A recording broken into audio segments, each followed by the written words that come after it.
उत्तर भारत में मानसून ने रफ्तार पकड़ ली है। कई राज्यों में बारिश देखी जा रही है। वहीं यूपी में भी अलग अलग जिलों में बारिश के बाद नदियां उफान पर हैं। आम जनजीवन अस्त व्यस्त हो गया है। इसी पर आपको ये रिपोर्ट दिखाते हैं।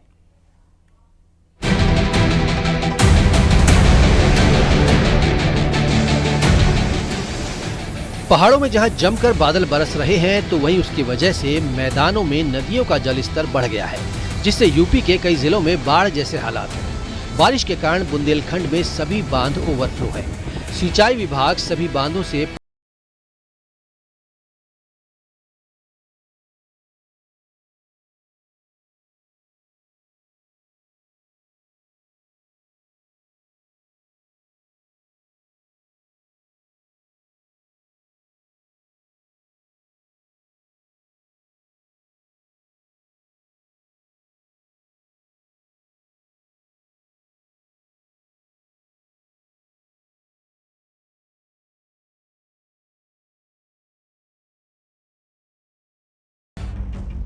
राजस्थान के कोटा बांध से पानी छोड़े जाने के बाद जालौन में यमुना का जलस्तर बढ़ गया है। कालपी इलाके में यमुना नदी खतरे के निशान से 5 मीटर नीचे बह रही है। यमुना का जलस्तर 103 मीटर पर पहुंच चुका है। हर घंटे में 6 सेंटीमीटर यमुना का जलस्तर बढ़ रहा है। यहाँ पर नाव का भी इंतजाम किया गया है। फिलहाल जालौन जिला प्रशासन ने बाढ़ राहत चौकियों को अलर्ट मोड पर रहने का निर्देश दिया है। अच्छा, कभी कोई इसमें मरा है? इसमें हर साल मरते 2-4। अच्छा, सरकार नाव की व्यवस्था करती है कि नहीं करती? करती है। अच्छा, करती है नाव की व्यवस्था भी। देखते हैं कि ये 2-4 दिक्कत होती है तो ये करते हैं। सारा गांव इस पे परेशान हो जाता है। पूरा गांव परेशान और 2-4 गांव और परेशान। मंगरौल तो है ही और 2-4 गांव परेशान। सबसे ये समस्या आ रही है। समस्या पहले तो यहाँ पे पुल ही नहीं था। अभी रफ्ता हल्का सा बना हुआ है, समझिए। तो रफ्ता में थोड़ी बाढ़ आ जाती, डूब जाता है, तो आदमी निकलने बैठने में दिक्कत मिलती है उन लोगों को। अच्छा, कल कोई घटना हुई है यहाँ पे? इसको बाढ़ के बाद बाढ़ आ गई हो, आदमी मर गया?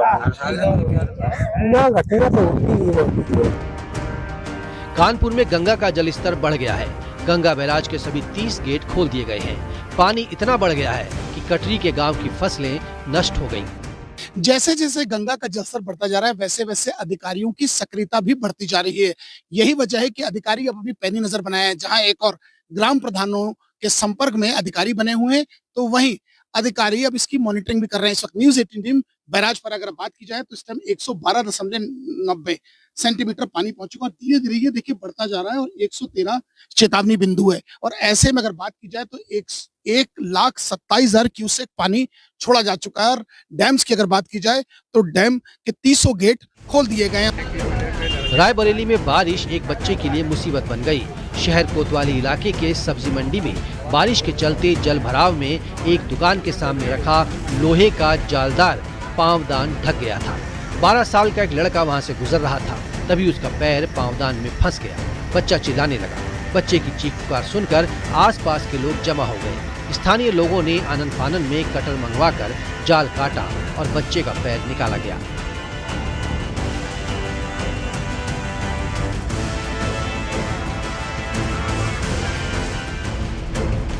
संगम नगरी प्रयागराज में गंगा और यमुना नदियों में आई बाढ़ के चलते शमशान घाट भी पूरी तरह से पानी में डूब गए हैं, जिससे शवों के अंतिम संस्कार में भी लोगों को दिक्कतों का सामना करना पड़ रहा है।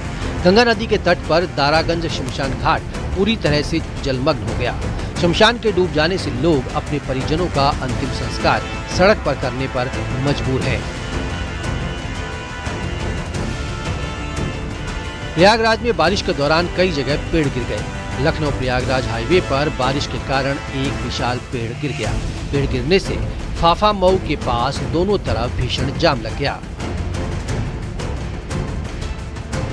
बुलंदशहर में गंगा नदी के बढ़ते जलस्तर से प्रशासन की चिंता बढ़ गई है। गंगा घाटों पर पीएसी, स्थानीय गोताखोरों के साथ साथ एनडीआरएफ और एसडीआरएफ की टीमें भी तैनात की गई हैं। गोरखपुर में मौसम का मिजाज बदल गया। काले घने बादलों के साथ बारिश हुई। लोगों को उमस भरी गर्मी से राहत मिली है। प्रयागराज में गंगा और यमुना नदियों का जलस्तर थोड़ा कम हुआ है। नदियों का जलस्तर कम होने के बाद बड़े हनुमान मंदिर में साफ सफाई का काम शुरू हो गया है। कानपुर में एक स्कूल की जर्जर बाउंड्री वॉल गिर गई। गनीमत ये रही कि बड़ा हादसा टल गया। दीवार के मलबे की चपेट में आने से कई कार और बाइक क्षतिग्रस्त हो गईं। Bureau report, news 18, UP, Uttarakhand.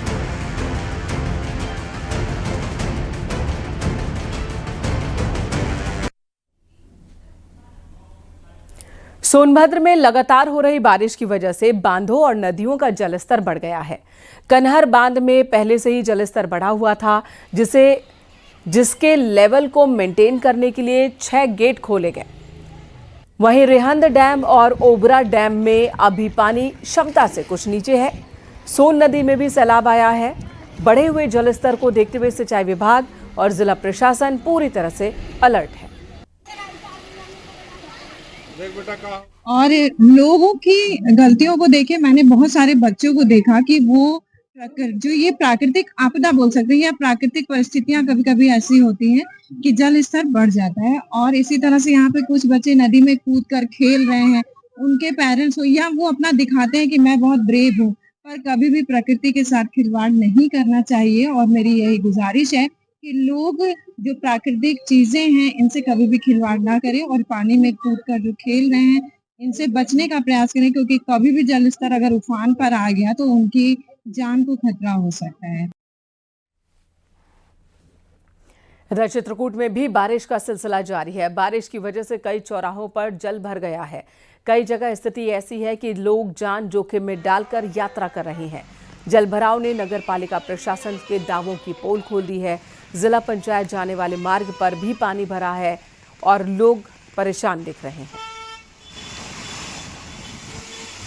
बारिश को लेकर के मौसम विभाग ने अलर्ट जारी किया है, जिसमें चित्रकूट भी शामिल है। इस तरह हम खड़े हैं LIC चौराहे पर, जहां मेरे पीछे देख सकते हैं कि किस तरीके से जो लगातार मूसलाधार बारिश हो रही है वह चौराहे और जगह जगह पर जल भरा हो गया है। इस समय आप देख सकते हैं कि ये LIC चौराहा है, जो यह पुरानी कोतवाली चौराहे के लिए रास्ता जाता है, लेकिन यहाँ पर जो लगातार कई घंटों की जो मूसलाधार बारिश हो रही है उससे यहाँ पर जल भराव हो गया है। जो नगर पालिका के सफाई अभियान की पोल खोल कर रख दी है। फिलहाल जो बारिश हो रही है वो लगातार जारी है और यह बारिश लोगों के लिए मुसीबत साबित हो रही है। अखिलेश सोनकर, न्यूज़ 18, चित्रकूट।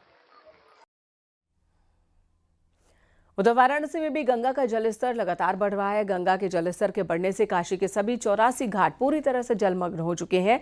प्रसिद्ध मणिकर्णिका घाट पर शवों के दाह संस्कार में भी दिक्कत आ रही है। लोगों को लंबे वक्त तक इंतजार करना पड़ रहा है। मणिकर्णिका शमशान घाट पर शवों को अब छतों पर जलाया जा रहा है। आम दिनों में शमशान घाट के नीचे बने प्लेटफॉर्म पर शवदाह होते हैं, लेकिन जल स्तर बढ़ने की वजह से हर बार मानसून के दौरान यही स्थिति देखने को मिलती है, जब घरों की छतों पर शव दाह किया जाता है।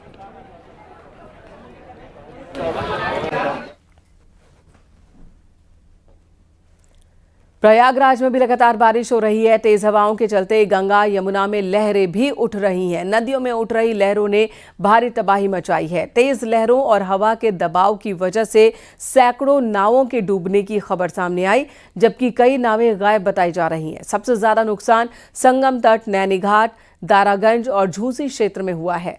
नाविकों का कहना है कि पिछले 25 सालों में उन्होंने इस तरह का तूफान और तेज बारिश अब तक नहीं देखी।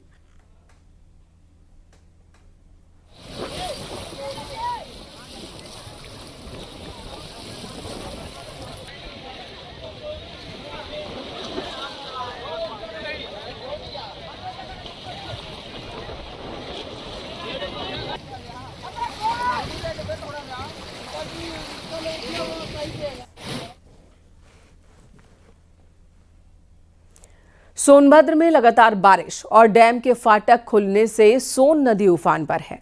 जिले में प्रमुख बड़े बांध खतरे के निशान के करीब हैं। लगातार हो रही बारिश को लेकर प्रशासन भी अलर्ट पर है। निचले इलाकों में रहने वालों को सतर्क किया गया है।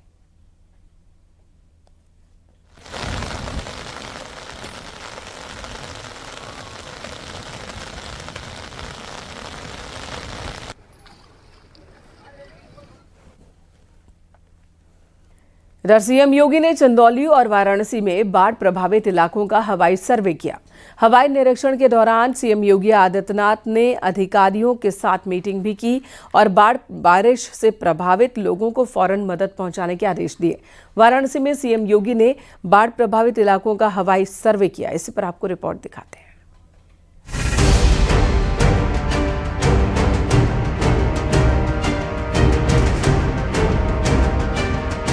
सीएम योगी आज चंदौली के दौरे पर रहे। सबसे पहले सीएम योगी ने पौधारोपण किया, इसके बाद हवाई निरीक्षण कर बाढ़ के हालात का जायजा भी लिया। सीएम योगी ने चंदौली में बाढ़ बारिश से बिगड़े हालात का जायजा लिया। हवाई निरीक्षण के बाद सीएम योगी ने अधिकारियों के साथ मीटिंग की और बाढ़ बारिश से प्रभावित लोगों को फौरन मदद पहुंचाने का आदेश दिया। सीएम योगी ने स्थानीय लोगों की मांग पर बाबा कीनाराम की मूर्ति लगाने को मंजूरी दी है। साथ ही साथ चंदौली में विकास से जुड़े कई प्रस्तावों को अमल करने को कहा है।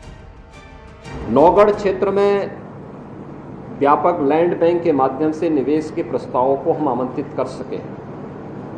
इस अभियान को गति देने के लिए मैंने आज प्रशासन से कहा है और मेरा मानना है कि हजारों करोड़ का निवेश जनपद चंदौली में इसके माध्यम से आ सकता है। इसके माध्यम से हजारों नौजवानों को नौकरी की नई संभावनाएं यहाँ बन सकती हैं और तमाम देश की बड़ी बड़ी कंपनियों ने उसमें रुचि दिखाई है।